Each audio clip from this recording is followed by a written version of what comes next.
నవరాత్రుల హిందూ దేవుళ్ళ విగ్రహాలపైన డేటింగ్ చేసి చూసినప్పుడు వచ్చిన రిజల్ట్లను చూపించి మా మతం అన్ని లక్షల కోట్ల సంవత్సరాల క్రితం నుంచే ఉనికిలో ఉంది అని చెప్పుకుంటూ తిరుగుతున్నారు. కొంతమంది ఆర్కియాలజిస్టులు తవ్వకాలు చేస్తుంటే వాళ్లకు ఒక అతి చిన్న శివుడి విగ్రహం దొరుకుతుంది. కార్బన్ డేటింగ్ చేస్తే ఇది దాదాపు 28,000 సంవత్సరాల పురాతనమైనదిగా తెలిసింది. అంటే ఆ టైంలో ఈ భూమి మీద వేరే మతాల ఊసే లేదు. అలాంటి టైంలో శివుడి విగ్రహం ఉందంటే హిందూ సనాతన ధర్మం ఎంత పురాతనమైందో మీరు అర్థం చేసుకోవచ్చు. వెస్ట్ వర్జీనియా బకెనాన్ అనే ప్రాంతంలో బొగ్గు గనుల మైన్స్ లో ఒక పురాతనమైన గంట దొరికింది. దానికి అధిదేవుడుగా గరుత్మంతుని శిల్పం చెక్కబడి ఉంది. జాగ్రత్తగా చూడండి, ఇది 300 మిలియన్ సంవత్సరాల క్రితం నాటిది. అంటే 30 కోట్ల సంవత్సరాల కంటే పూర్వమైనదని గుర్తించారు. ఎక్కడైనా తవ్వకాల్లో ఏం దొరుకుతున్నాయి చెప్పండి. లక్ష్మీదేవి విగ్రహం, గణపతి విగ్రహం, ఎడారి దేశం అండి సూర్య దేవాలయం బయటపడింది. 8,000 సంవత్సరాలు దాని వయసు. అన్నిటికంటే హైలైట్ మన శిలాతోరణం ఎక్కడ తిరుమలలో. దాని ఆర్కియాలజీ వాళ్ళు చెప్పాను, నేను చెప్పలే. కార్బన్ టెస్ట్ చేసి దాని వయసు 2,56 కోట్ల సంవత్సరం. 2,56 కోట్ల సంవత్సరం. అయ్యి బాబోయ్, పిచ్చి బాగా ముదిరిపోయిందిరా మీకు. పాపం వాళ్ళకి రేడియాక్టివ్ డేటింగ్ గురించి పూర్తిగా తెలియదు అనుకో.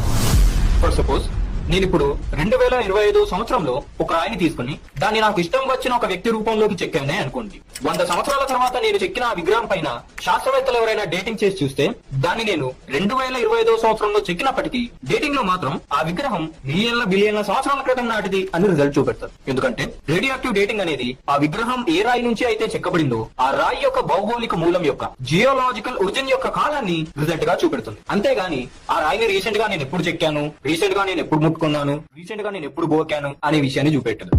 ఆ రేడియాక్టివ్ డేటింగ్ ప్రకారం ఆ విగ్రహం బిలియన్ల సంవత్సరాల క్రితం నాటిది అని రిజల్ట్ వచ్చింది. కాబట్టి నేను మిలియన్ల సంవత్సరాల క్రితం నుంచే బతికి ఉన్నా, ఆ మిలియన్ల సంవత్సరాల క్రితం బతికి ఉండి ఆ విగ్రహాన్ని చెక్కాను. ఆ చెక్కబడ్డ రూపానికి చెందిన ఆ క్యారెక్టర్ ఏదైతే ఉందో ఆ క్యారెక్టర్ మిలియన్ సంవత్సరాల క్రితం ఉనికిలో ఉండి భూమిపైన సంతరించాడు కాబట్టే అతని రూపంలో విగ్రహం ఉంది అని నేను చెప్తే ఎంత కాంప్లీట్ గా ఉంటుందో, అదే విధంగా కొంతమంది సనాతన ధర్మం అని చెప్పుకునే మతానికి చెందిన వాళ్ళు హిందూ దేవుళ్ళ విగ్రహాల డేటింగ్ రిజల్ట్లను చూపించి ఆ విగ్రహం మిలియన్ సంవత్సరాల క్రితం చెక్కబడింది, మిలియన్ సంవత్సరాల క్రితం నుంచే మా మతం ఉనికిలో ఉంది, ఆ విగ్రహంలో ఉన్న రూపానికి చెందిన ఆ క్యారెక్టర్ ఏదైతే ఉందో ఆ క్యారెక్టర్ మిలియన్ సంవత్సరాల క్రితం ఉనికిలో ఉండి భూమిపైన సంతరించాడు అని చెప్పినా కూడా అంతే కామెడీగా ఉంటుంది.